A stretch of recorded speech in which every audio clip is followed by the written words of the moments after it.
Chapter 1 tracing changes through 1000 years। 1000 सालों में परिवर्तन की पड़ताल, इस चैप्टर को हम देख रहे हैं।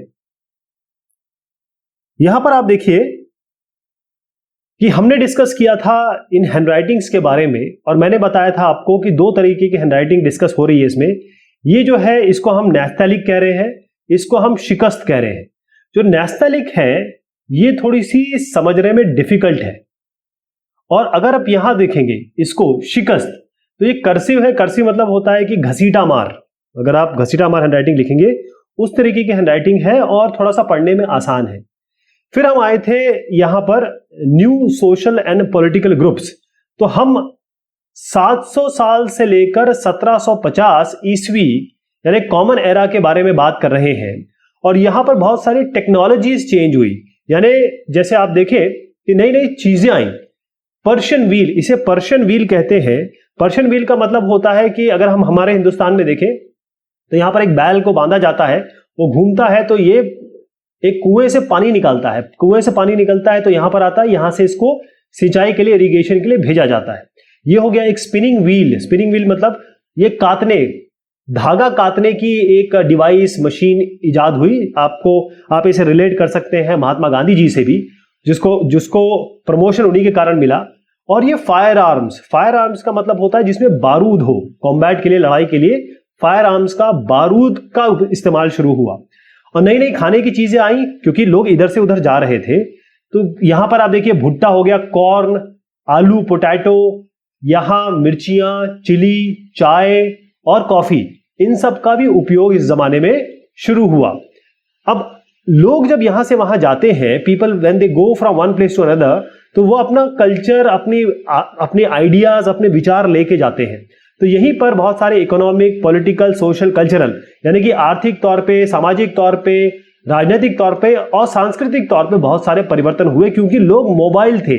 मोबिलिटी बहुत सारे लोगों की हुई। यहां से वहां तक लोग, जैसे कहा जाता है कि हवा और आदमी हमेशा पलायन करते हैं, मोबाइल होते हैं। तो बहुत सारे झुंड के झुंड लोग यहां से वहां गए, मतलब एक जगह से दूसरी जगह, क्षेत्र में या देशों में गए। इस जमाने में एक राजपूत, इनका बड़ा मान हुआ, ये बहुत आगे बढ़े, यानी इनका रुतबा बहुत आया। राजपूत का मतलब होता है, राज मतलब होता है किंग या कहें रूलर, और पूत मतलब होता है, ये जो राजपूत में राज मतलब रूलर और पूत मतलब होता है सन, बेटा। तो रूलर, शासक का बेटा, इस तरीके से इसको आप समझें, राजपूत कहा जाता है। राजपूत ये लोग जो थे, बेसिकली अगर ब्राह्मण, क्षत्रिय, वैश्य, शूद्र इसमें देखा जाए तो ये क्षत्रिय कास्ट को बिलोंग करते थे, या ये कहते थे कि हम इस कास्ट में हैं, क्योंकि ये वॉरियर्स थे। वॉरियर्स का मतलब क्या होता है कि अपने क्षेत्र को बचाना, उसके लिए लड़ाई करना, उससे जो दुश्मन है, विरोधी है, उसके साथ लोहा लेना, यह क्षत्रिय का काम है।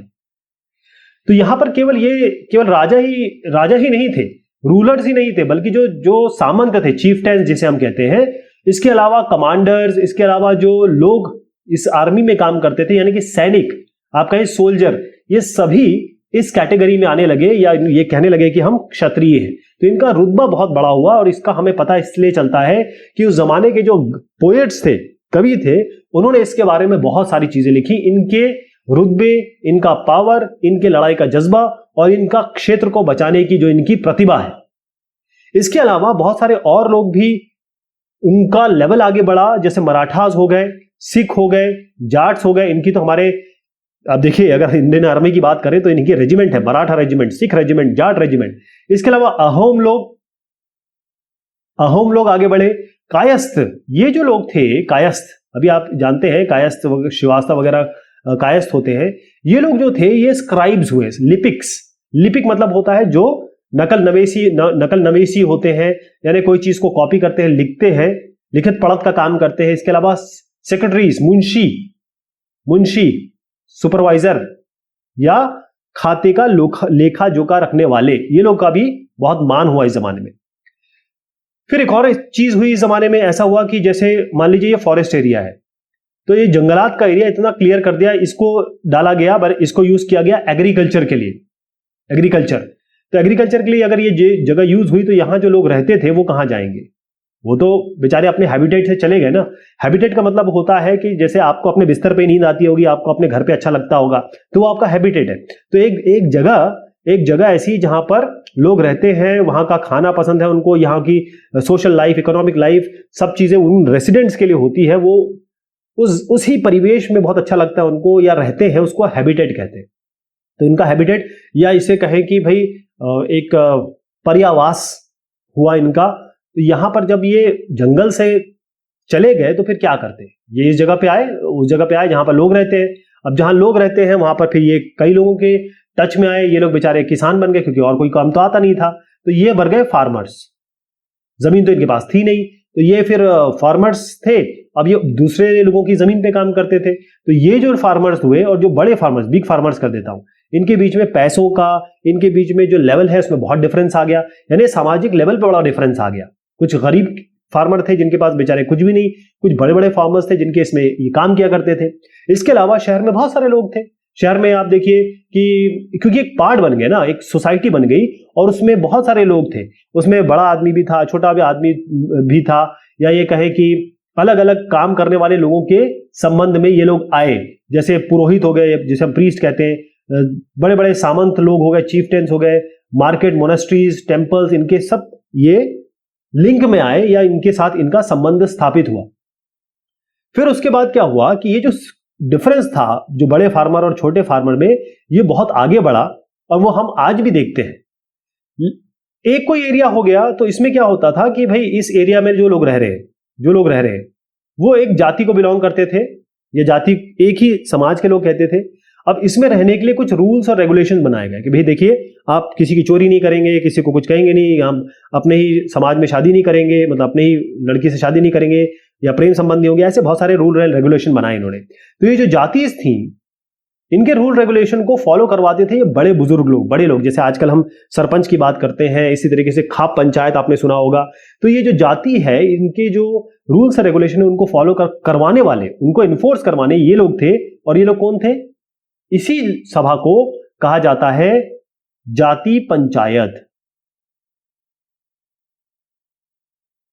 जाति पंचायत थी जो इस एरिया के रूल्स रेगुलेशन को एनफोर्स करती थी। ठीक है, तो इसी को हम जाति पंचायत कहेंगे, ताकि सब लोग रूल फॉलो करें। अगर किसी ने कुछ किया तो उसको दंड दिया जाएगा, उसको एक हुक्का पानी बंद कहते हैं इसको, हुक्का पानी बंद हो जाएगा, यानी आपको कोई भी सामान तक नहीं देगा, ना आपको खाने पीने के लिए देगा।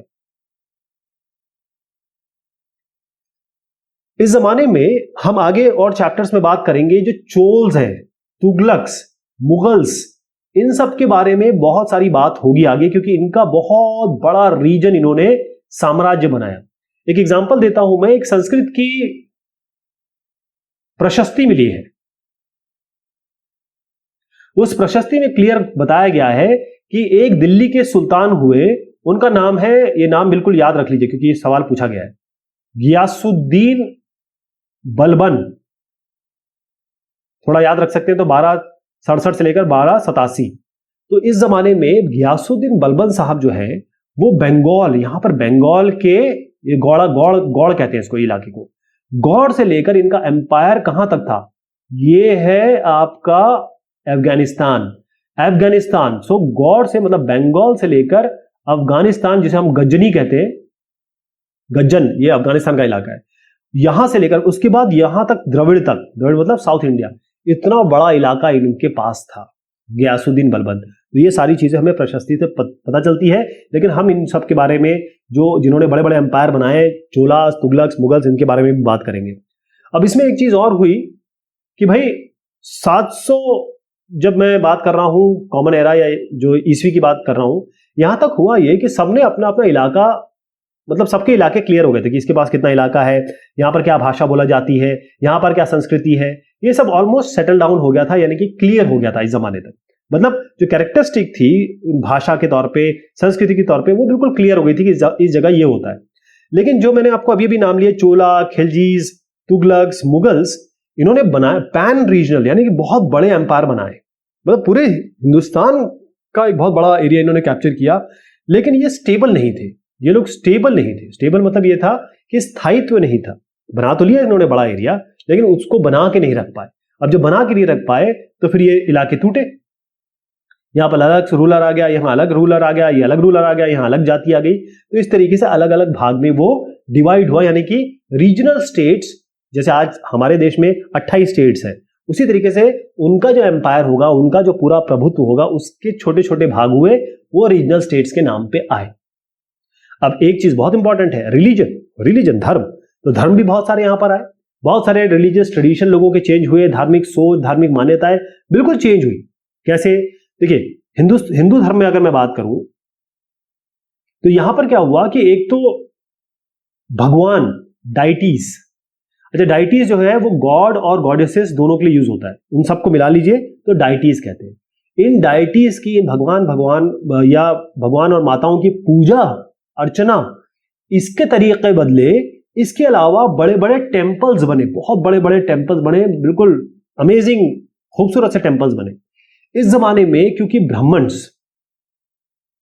वैसे भी ब्राह्मण जो है वर्ण व्यवस्था में सबसे ऊपर आते थे, और ब्राह्मण क्योंकि संस्कृत जानते थे, इस कारण से इन लोगों की मान्यता बहुत बढ़ गई, इनकी रिस्पेक्ट बहुत होने लगी। और उसके अलावा क्योंकि ये संस्कृत जानते थे, वो तो था ही, ब्राह्मण्स को बड़ी रिस्पेक्ट तो मिली। इसके अलावा जो बड़े बड़े रूलर्स थे, बड़े बड़े रूलर्स हुए, वो भी इनको संरक्षण देते थे, क्योंकि देखिए भगवान से तो सब डरते हैं, है ना। तो वो इन ब्राह्मण्स को मानते थे कि भाई ये भगवान तक पहुंचने का जरिया यही है। यहां पर एक और चीज फिर थोड़े बाद में आई, वो ये था भक्ति। भक्ति का मतलब ये है कि जैसे मान लीजिए मैं हूं यहां पर, अब मुझे भगवान शिव से कुछ मांगना है, तो मुझे कोई ब्राह्मण या पुरोहित इसकी आवश्यकता नहीं है। मैं इनकी प्रतिमा अपने सामने रखूंगा, चित्र सामने रखूंगा और इनकी पूजा करूंगा और ये मेरे सामने उपलब्ध हो जाएंगे। या फिर मुझे बड़े बड़े कर्मकांड, धर्मकांड ये सब करने की आवश्यकता नहीं है, मेरा रिश्ता मेरे भगवान से बिल्कुल डायरेक्ट है। ये चीज भी नहीं आई इसमें। यहां पर एक नया धर्म आया, हुजूर सल्लल्लाहु अलैहि वसल्लम, यानी जो हुजूर मोहम्मद, उन्होंने एक नया धर्म इंट्रोड्यूस किया जिसको कहा जाता है इस्लाम। पूरे विश्व में 1.7 बिलियन, हमारे देश की पॉपुलेशन है 1.35 बिलियन, आप समझ लीजिए 1.7 बिलियन पूरे विश्व में इतने लोग हैं जो इस्लाम धर्म को फॉलो करते हैं। थोड़ा और आइडिया दे दूं तो 2.3 बिलियन जो लोग हैं वो क्रिश्चियनिटी फॉलो करते हैं। तो सेकंड धर्म है ये पूरे विश्व का जो सबसे ज्यादा लोग मानते हैं। तो उस जमाने में ये इस्लाम धर्म जब आया, इसमें सबसे जो इनकी होली किताब है वो है कुरान पाक। ये कुरान इनकी होली बुक है, जैसे क्रिश्चियंस के लिए बाइबल है, हिंदुओं के लिए भगवत गीता है, कुरान है, इनके लिए कुरान है। इस कुरान के अलावा एक और बड़ी अच्छी चीज इसमें जो आई, क्योंकि लोग इसकी तरफ जाने का कोई ना कोई कारण तो होगा, इन्होंने कहा कि कोई भी हो, बड़ा हो, छोटा, गरीब हो, अमीर हो, सबको दया भाव से, सबको प्यार से, सबको रिस्पेक्ट से साथ लेना है। सब कंधे से कंधा मिला के खड़े होकर नमाज पढ़ेंगे और 5 पिलर्स हैं इस्लाम के, वो फॉलो करेंगे। और उसमें कुछ भी नहीं है, 5 पिलर्स बहुत सिंपल है। उसमें क्या है, 5 वक्त नमाज पढ़ना है, किसी को कोई दिक्कत नहीं। आपको हज जाना है, यानी यहां जहां पर धर्म की शुरुआत हुई वहां जाना है, किसी कोई दिक्कत नहीं। आपको ये रमजान में रोजे रखने हैं, कोई दिक्कत नहीं। तो ये बहुत क्लीन, बहुत पाक और बहुत बढ़िया धर्म हुआ, जिसको लोगों ने बड़े हाथों हाथ लिया। एक और चीज बता देता हूं, इसमें फैक्शंस है, शिया सुन्नी के 2 फैक्शंस है। जो इस्लाम धर्म है उसमें जो हुजूर है मोहम्मद साहब, जब वो उनका देहांत हुआ तो 2 फैक्शंस बने। शिया ने कहा कि जो हुजूर है उनके दामाद अली, हजरत अली, वो हैं असली इनके उत्तरदायी, इनको हम नेता मानेंगे, इनको लीडर मानेंगे धर्म का। सुन्नियों ने कहा कि नहीं, इनके दामाद ठीक है कोई बात नहीं, लेकिन अगर कोई नेता लायक है तो वो भी खलीफा, जो नेता बनने का लायक है उनको हम नेता बनाएंगे। यही इनमें डिफरेंस है। बाकी दोनों ही शिया सुन्नी दोनों भगवान अल्लाह को मानते हैं, एक ही अल्लाह है ऑलमाइटी। इनके दोनों के ही किताब इस्लाम है और दोनों ही 5 पिलर्स, जैसे मैंने 2-3 पिलर्स आपको बताया, उसको ये फॉलो करते हैं। क्लियर हो गया? तो शिया सुन्नी मेन फैक्शंस है किसके, इस्लाम के। और इसके अलावा अगर आप देखें, अगर आप हिंदुस्तान में आ गए तो आपको यहां पर हनफी मिलेंगे, ये भी अलग अलग फैक्शंस हो गए, अलग अलग विचार हो गई। और ये शफी हो गए, ऐसे अलग अलग फैक्शंस मिलेंगे। ऐसे आप हर धर्म में देखते हैं, फैक्शंस तो होते ही है। तो हम ये समझ रहे हैं इस बारे में कि भाई अगर हमको किसी भी किताब को पढ़ना है तो हम क्या करते हैं, इसको चैप्टर 1, चैप्टर 2 इसमें डिवाइड करते हैं, ऐसे ही करते हैं ना, वरना बड़ा मुश्किल हो जाएगा। एक पूरी किताब को आप, वो तो नॉवल हो जाएगी फिर, है ना। इसको समझने के लिए, इसको पढ़ने के लिए हम अगर हिस्ट्री को समझना चाहते हैं तो हम उसको हिस्ट्री को डिवाइड करना पड़ेगा अलग अलग काल में। तो ब्रिटिशर्स ने क्या किया, इन्होंने क्या किया, इसको 3 भाग में डिवाइड कर दिया इस काल को। इन्होंने कहा एक हिंदू काल बना दीजिए, एक मुसलमान काल बना दीजिए मुस्लिम, और एक ब्रिटिश काल बना दीजिए। तो ये जो डिवीजन है, इसमें जो डिवर्सिटी थी, अब आप डिवीजन कैसे बनाएंगे? हिंदू धर्म का मतलब ये कि हिंदू की चीज शुरुआत हुई यहाँ पर अंत हुआ, ऐसा तो हुआ कभी नहीं। मुस्लिम की शुरुआत हुई, मुस्लिम खत्म हुआ, ऐसा तो कभी हुआ नहीं। ये सब चीजें आपस में इंटरमिक्स्ड है, इंटरलिंक्ड है, तो आप क्लियर इसका डिस्टिंक्शन नहीं कर सकते। तो जो एक्चुअल डिवर्सिटी है इस पूरे सब कॉन्टिनेंट की, या विविधता है, जो हमारा कल्चर है, वो चीज इसमें निकल के नहीं आ पाई। ये जो डिफरेंस जो है, या फिर कहें कैटेगराइजेशन, किन्होंने किया?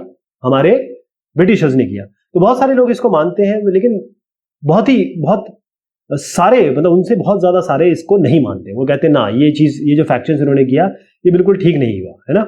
अच्छा, आज जो हम बात कर रहे हैं, जिस भी एरा की बात कर रहे हैं, 700 से लेकर 1750, ये जो है इसको मिडिवल इंडिया कहते हैं, मिडिवल एज कहते हैं, यानी कि मध्यकाल। ये मध्यकाल है। अब देखिएगा, मध्यकाल और जो आधुनिक युग है, इसमें डिफरेंस है। अगर आप मिडिवल पीरियड को मॉडर्न पीरियड से कंपेयर करने लगे तो वो गलत हो जाएगा। मिडिवल पीरियड और मॉडर्न पीरियड में का मतलब होता है, मॉडर्न पीरियड में टेक्नोलॉजीज आई, लोगों के जेब में पैसा बढ़ा और नए नए टेक्निकल इन्वेंशन हुए, डिस्कवरीज हुई, तो उसे मॉडर्न पीरियड कहते हैं। मिडिवल मतलब है मध्यकाल जहां पर, क्योंकि मॉडर्न काल में इंटेलेक्चुअल एडवांसमेंट हुआ, मिडिवल काल में हम बहुत सारी चीजों की बात कर रहे हैं, जैसे हम धर्म की बात करेंगे, हम संस्कृति की बात करेंगे, ये बात करेंगे। दूसरी एक और चीज इसमें जो आई वो ये थी कि क्योंकि हिंदुस्तान या फिर सब कॉन्टिनेंट इतना अमीर था, इट वाज सो रिच, हम सोने की चिड़िया थे। और ये सोने की चिड़िया से क्या हुआ कि ये जो यूरोपियन लोग थे, यूरोपियन कंपनीज थी, वो आकर्षित हुई, हमारे देश में आई और उन्होंने व्यापार शुरू किया। इसी तरीके से अंग्रेज कंपनी आई, ईस्ट इंडिया कंपनी आने के बाद आपको पता है आगे क्या हुआ, हम लोग गुलाम बन गए। 200 साल तक ब्रिटिशर्स ने हम पे राज किया। तो ये बात हुई इस चैप्टर की। बहुत शुक्रिया, बहुत मेहरबानी आप सभी की।